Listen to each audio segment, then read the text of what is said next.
30번 fx가 ln x의 사승 플러스 1 마이너스 c에 대하여 gx가 이렇게 생겼다라고 되어 있습니다. 자, 우선 정적분 유형 2번이겠죠. 자, 따라서 우선 쓸 거 쓰고 하겠습니다. 아래 구의 거 같은 값 대입하겠습니다. 따라서 g a의 값은 0이겠죠. 그 양변 미분하겠습니다. 그러면 g 프라임 x는 fx가 됩니다. 자, 그리고 이거 수업 듣기 전에 잠깐 먼저 개념 설명 조금만 하고 가겠습니다. 이렇게 만약에 이렇게 f 프라임 x가 있습니다. 자, 그런데 이제 이걸 적분할 거예요. 자, 그러면 이것은 적분하게 되면 이렇게 점선 찍어 줄게요. 그리고 여기서는 플러스 마이너스 플러스겠죠. 자, 따라서 이건 증가, 그리고 이건 감소, 다시 이렇게 증가하게 됩니다.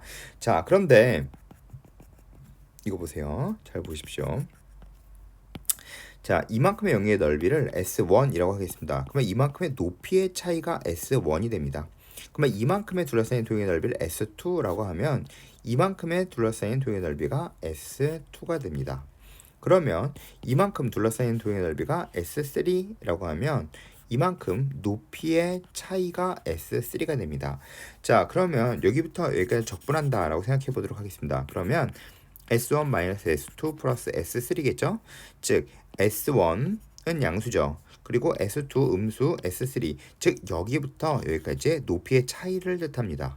아시겠죠? 여기부터 여기까지 높이의 차이. 여기서 올라갔죠? 플러스만큼 S1만큼, 그 다시 S2만큼 떨어졌죠. 이렇게. 그 다시 S3만큼 올라간 걸 뜻합니다. 우선 적분해주면 둘러싸인 도형의 넓이가 높이의 차이와 같다. 알고 시작하겠습니다. 자, 그리고 이제 문제 풀겠습니다. 그러면 fx의 그래프도 역시 생각해 보겠습니다. 이것은 우함수겠죠.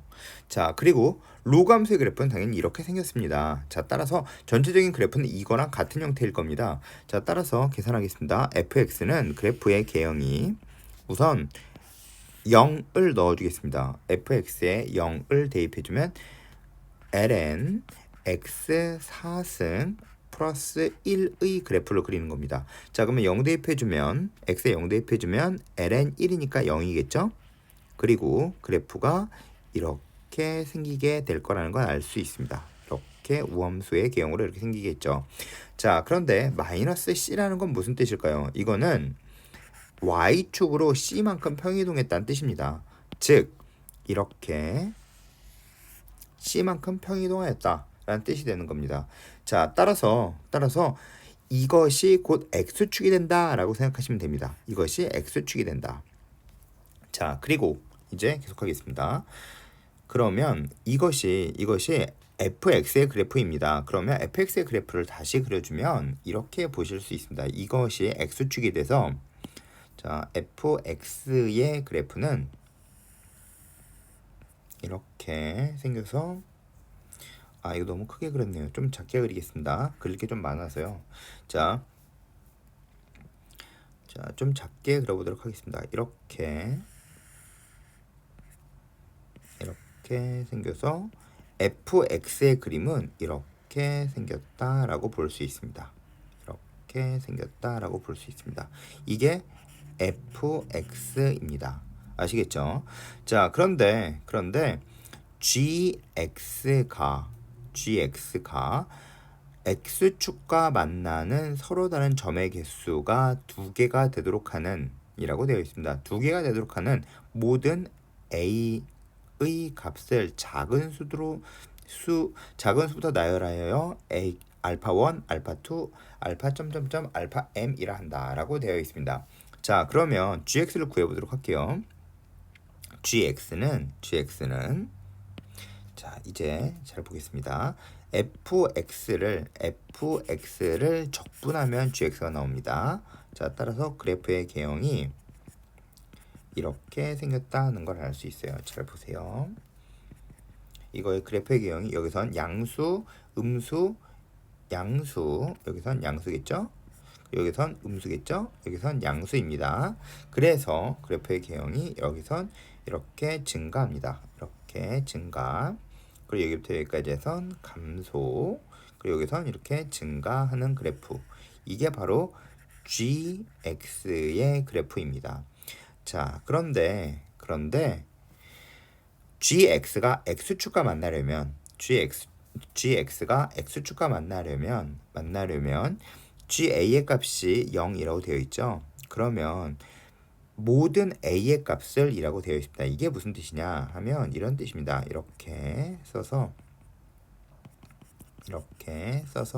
만약에 ga가 0이죠. 그러면 ga가 0이라고 제일 위에 써져 있습니다. 자, 따라서 여기가 만약에 a라면 이게 x축이 되겠죠. 그렇죠. ga가 0이라면 그렇죠. 따라서 a 값이 여기가 될 수 있습니다. 그리고 만나는 교점의 개수가 1개, 2개일 수 있습니다. 또는 ga가 0이니까 a 값이 여기가 될 수도 있어요. 여기가 될 수도 있습니다. 그렇죠? 그러면 ga가 0이면 이게 x축이 되므로 실근의 개수가 2개죠. 자, 그러면 ga가 될 수 있는 값도 있죠. 여기가 또 a가 될 수 있습니다. 그러면 ga가 0이면 역시 마찬가지로 이것이 x축이 될 수 있습니다. 이렇게 이게 x축이 될 수 있겠죠. 그러면 역시 마찬가지로 이것 또한 이것이 a가 될 수 있겠죠. 그러면 ga가 0이면 이것이 x축이 되니까 실근의 개수가 2개겠죠.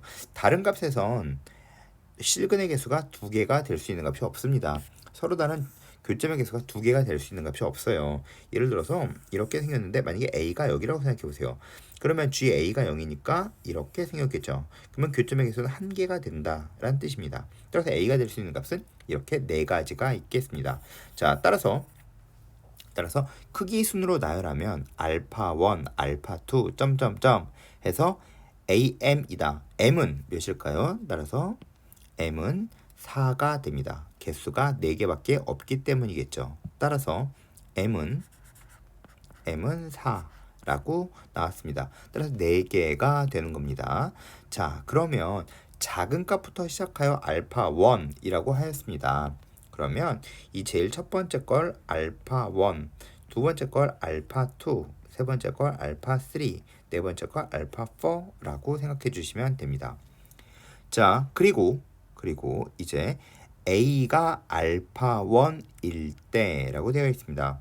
이게 만약에 a일 때라는 뜻입니다. a일 때 fx와 상수 k는 다음 조건을 만족시킨다라고 이야기하였습니다. x가 1에서 gx는 x는 1에서 극소값을 갖는다. 자, 그러면 이 값이 1이란 뜻이겠죠? 그렇죠? 그러니까 극소값을 갖는 건 여기겠죠? 1이겠죠? 알파 3, 그쵸? 그러면 요 값이 몇일까요? 요 값이 1이란 뜻입니다. 그러면 1을 넣었을 때 f1의 값이 0이란 뜻입니다. 따라서 f의 1은 ln 2-c의 값이 0이란 뜻입니다. 따라서 c는 ln 2가 됩니다. 아시겠죠? 자, 따라서 한 개가 더 나왔습니다. 이 구하는 값이 mk 플러스 2의 c거든요. 자, 따라서 2의 c는 계산해주면 2의 c가 ln2죠. 그럼 자리 바꿔주면 2의 ln2가 돼요. 이거의 값이 1이죠. 따라서 이거의 값이 2가 됩니다. 따라서 이것이 2가 됩니다. 자, 그러면 이제 우리가 계산해 줘야 되는 값은 k 하나 남았습니다. 따라서 k만 계산해주면 답입니다. 아직 k는 읽지 않았습니다. 자, 이제 나를 읽어보겠습니다. 나에서는 이렇게 써 있습니다. 알파 1, 네, 이렇게 쭉 써 있죠. 자, 그러면 m의 값은 4라는 걸 계산하였죠. 그러면 인티그럴 알파 1부터 알파 4까지 gx를 적분한 것이 즉 k의 알파 4의 인티그럴 0부터 1까지 fx의 적분값이다 라고 되어 있는 겁니다. 자, 여기까지 이해하셨죠? 자, 그런데 fx의 그래프를 봐주면 이렇게 생겨 있습니다. 그쵸? 자, 그러니까 우리는 이제부터 편의상 이만큼의 영역의 넓이를 S라고 보겠습니다. 자, 넓이니까 그냥 S라고 볼게요. 자, 즉 이만큼의 영역의 넓이를 S라고 보는 겁니다. 아시겠죠? 요만큼의 영역의 넓이를 S라고 보는 겁니다. 자, 따라서 이 값이 S라고 놓고 풀겠습니다. 왜냐하면 우린 K만 계산해주면 되니까요. 그러면 여기는 S라고 생각해 주시면 되겠죠. 자, 그럼 또 생각해 보세요. 여기도 S겠죠. 그렇죠. 자, 그런데 이제 생각해 보겠습니다. A부터 시작하여 알파 1부터 시작하여 알파 4까지를 적분하는 거예요. 적분하는 겁니다. 자, 그런데 우리는 GA의 값이 0이라고 알 수 있어요. A가 알파 1일 때라고 하였습니다. 그러면 이걸 이 위에서 봐주면, 여기서 봐주면 이건 이런 뜻이 되죠. G의 알파 1이 0이다 라는 걸 알 수 있어요. 그렇죠. 자, 그러면 이게 GX의 그래프니까 즉 X축이 어딘지 아실 수 있겠죠. 자, X축이 우리는 이게 X축이라는 걸 알 수 있습니다. 그러면 이게 Y축이겠죠. 자, 그런데 보세요. 잘 보세요. 여기부터 여기까지 적분해 준 게 넓이가 S죠. 그러면 이제 여기부터 여기까지의 높이가 S가 되는 겁니다. 맞죠?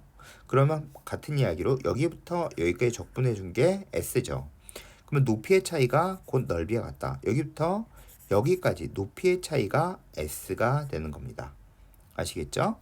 자, 따라서 높이의 차이입니다.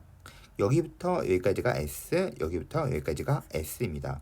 이 점은 곧 S가 되겠죠? 그러면 이 점은 ES가 됩니다. 그런데 우리가 계산해 주고 싶은 것은 인티그럴 알파 1부터 시작하여, 자, 이거 쓰고 있는 거예요.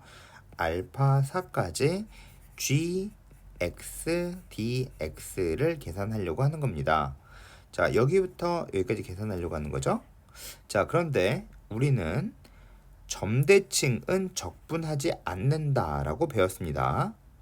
점대칭은 적분하지 않는다. 왜냐하면 사각형의 넓이와 같기 때문이다. 자, 보세요. 만약에 이렇게 생겨 있습니다. 이렇게 점대칭이 있어요. 그러면 여기부터 여기까지를 적분한다는 뜻은 이것은 이렇게 쪼개주면 이 넓이와 이 넓이가 같습니다. 따라서 답은 가로 곱하기 세로가 되는 겁니다. 아시겠죠? 자, 같은 이야기로 이렇게 생겨 있어도 상관없어요. 이렇게 생겨 있어도 점대칭은 무조건 같습니다. 따라서 만약 여기부터 여기까지를 적분하려고 합니다. 자, 그러면 쉽게 생각하여 이 앞에 있는 그림과 같습니다. 이렇게 생각하면 이렇게 돼서 즉 적분값은 이만큼 둘러싸인 사각형의 넓이와 같습니다. 아시겠죠? 점대칭은 적분하는 것이 아닙니다. 자, 따라서 점대칭은 적분하지 않겠죠? 그러면 이제 점대칭은 적분하지 않습니다. 따라서 가로 요만큼이 가로겠죠. 그쵸? 곱하기 높이가 됩니다. 요만큼 높이가 됩니다. 따라서 요만큼의 길이가 알파 4겠죠. 따라서 알파 4가 2배면 되겠습니다. 즉 가로의 길이는 2 알파 4가 됩니다. 요만큼이 알파 4기 때문이에요. 왜 알파 4로 표현했을까요? 이 위에 표현되어 있는 값이 알파 4로 표현되어 있기 때문에 알파 4로 표현하려고 하는 겁니다. 자, 따라서 가로의 길이가 알파 4죠. 그리고 높이는 S가 됩니다. 자, 따라서 이것이 곧 우리가 계산한 이 값입니다. 자, 그러면 이제 뒤에 것만 계산해 주면 되겠네요. k를 계산하고 있습니다. 우린. 따라서 이것은 k의 알파 4의 인티그럴 0부터 1까지 fx dx입니다. 자, 그러면 우리는 이것을 계산했죠. 뭐라고 계산하였나요? s라고 놓고 문제를 풀었습니다. 그러면 이것이 s입니다. 그리고 알파 4k 이렇게 됩니다. 자, 따라서 계산하면 이것은 알파 4 이렇게 없어지겠죠? s 없어지겠죠? 따라서 k 값은 2가 됩니다. 따라서 k는 2가 되겠죠. 따라서 답은 mk m 곱하기 k 곱하기 2의 c승. 그래서 16이 됩니다. 매우 잘 낸 문제입니다. 자, 따라서 넓이는 자 f'x에서 x축과 둘러싸인 도형의 넓이는 높이와 같다에 대한 이야기입니다. 반드시 매우 중요한 이야기이기 때문에 반드시 이것을 들으셨으면 끄고 다시 한번 생각하셔서 보지 말고 한번 풀어보셔야 됩니다. 듣는 것은 학생의 것이 아닙니다. 따라서 반드시 다시 한번 풀어보셔야 됩니다. 그리고 이 개념 알고 계세요. 우선 점대칭은 적분하지 않는다. 그리고 둘러싸인 도형의 넓이는 높이와 같다.